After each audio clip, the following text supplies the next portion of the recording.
After this video, matututunan nyo po kung paano magsabi ng oras in Japanese. Okay?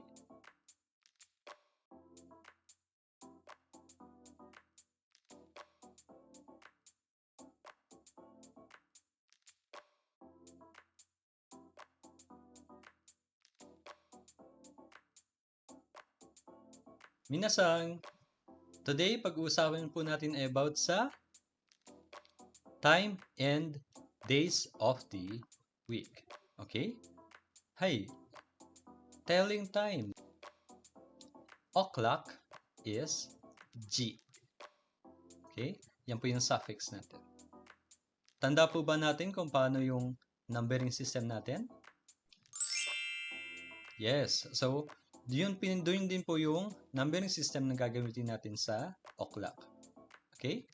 1 o'clock is ichi ji. 2 o'clock is niji. 3 o'clock, sanji. 4 o'clock, yoji. 5 o'clock, goji. 6 o'clock, rokuji. 7 o'clock, shiji. 8 o'clock, hachiji. 9 o'clock, kuji. 10 o'clock, juji. 11 o'clock, juichiji. 12 o'clock, juniji. Okay? So kung mapapansin natin, si 4 o'clock, imbis na yon G, okay? Yoji. So nawala yung N. So let's practice. 2 o'clock, yes, niji. 4 o'clock, yoji. 12 o'clock, juniji. 7 o'clock, shiji. Paano naman po yung interrogative para sa what time? Nanji. Okay? Hay, dako naman po tayo sa minutes or whom. Hay. So parehas na numbering system ang gagamitin natin for minutes.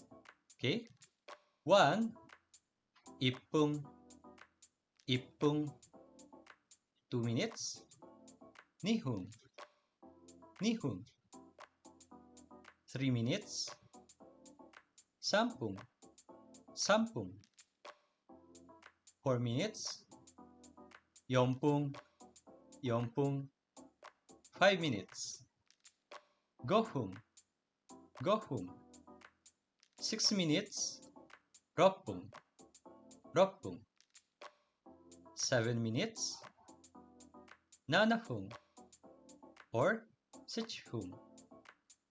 Nanafung or shifung. So, kadalasan po, nanafung po yung gamit. 8, hapung. Kung mapapansin nyo, yung double P or P at saka P, may stress sa pagbigkas. Hapung. Katulad din ng 6, roppung. 8, hapung. 9, kyuhung. 10 minutes, juppung. 15, jugofung. How about 30? Sanjuppung. Or hang. Okay, so sa from yung 10, so 11 to 14, at saka yung tas 15, tas yung 16 to 29, hindi na natin dito sinama, no? Kasi, dire-diretso lang naman siya sa numbering system natin. Okay? So, no need na to elaborate pa for this. Minasan, kung mapapansin natin yung mga suffixes na ginamit is iba-iba. Merong P at saka P, may F, may P lang, no? So, isa-isahin po natin yung pagkakaiba. C, 1, 6, 8, at saka 10, mapapansin natin, double P. Ipong, ropong, hapong, jupong, 2, 5, 7, at saka 9. Okay? Kung mapapansin natin, puro F naman.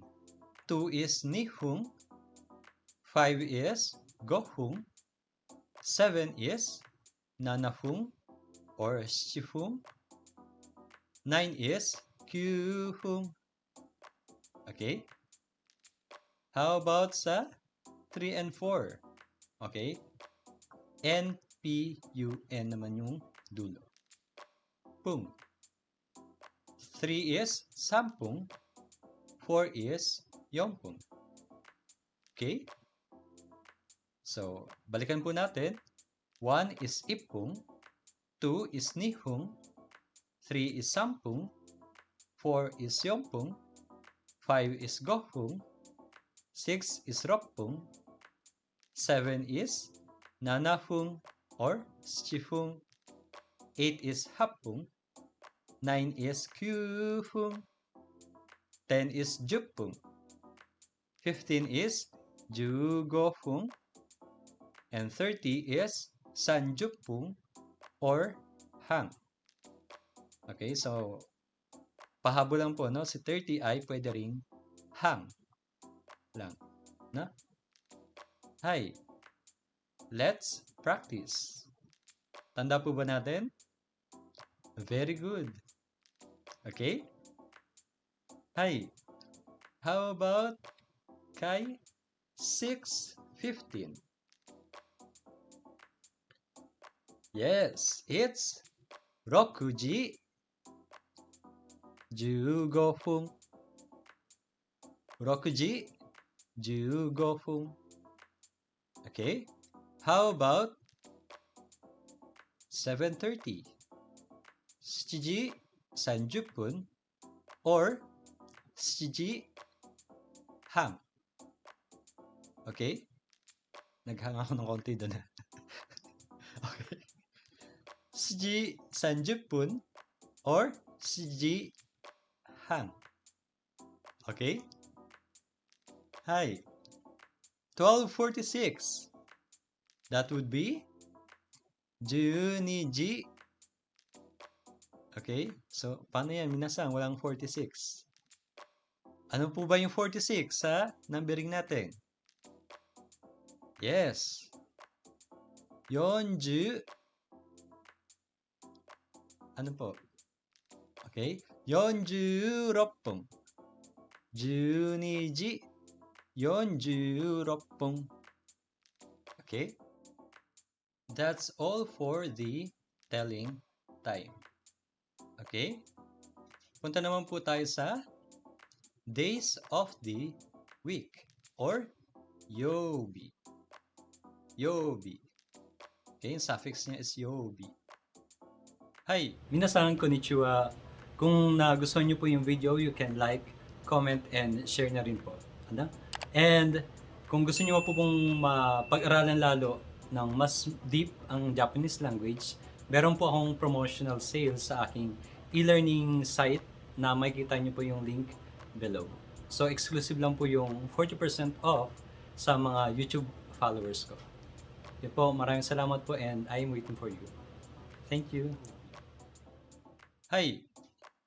Sunday, Monday, Tuesday, Wednesday, Thursday, Friday, and Saturday. So, minasan, trivia lang po, no? Sa Japan, nag-uumpisa din ang kalendaryo ng Sunday. Okay? So, parehas din dito sa Pilipinas na most of the calendar nag-uumpisa sa Sunday. Hi! Sunday is Nichiyoubi. Nichiyoubi. Monday is Getsuyoubi. Getsuyoubi. Tuesday is Kayoubi. Kayoubi. Wednesday is Suyoubi. Suyoubi. Thursday is Mokuyoubi. Mokuyoubi. Friday is Kinyoubi. Kinyoubi. Saturday is Doyoubi. Doyoubi. Kung mapapansin nyo, puro youbi ang nasa dulo. So, pare-parehas po, ano? And, syempre, kung pare-parehas yan, ang tatandaan na lang po natin kung ano yung nasa unahan. Okay? So, para madali po nating matandaan. Sunday ay Nichi. Monday ay Getsu. Tuesday ay Ka. Wednesday is Sui. Thursday is Moku. Friday is Kin. Saturday is Do. Okay? So, balik tayo sa Sunday, Nichi. Monday is Getsu. Tuesday is Ka. Wednesday is Sui. Thursday is Moku. Friday is Kin. Saturday is Do. Nichi, Getsu, Ka, Sui, Moku, Kin, Do. Okay, gets po ba? Hay. Sunday ay Nichiyoubi. Nichiyoubi. Monday is Getsuyoubi. Getsuyoubi. Tuesday is Kayoubi. Kayoubi. Wednesday is Suyoubi. Suyoubi. Thursday is Mokuyoubi. Mokuyoubi. Friday is Kinyoubi. Kinyoubi. Saturday is Doyoubi. Doyoubi.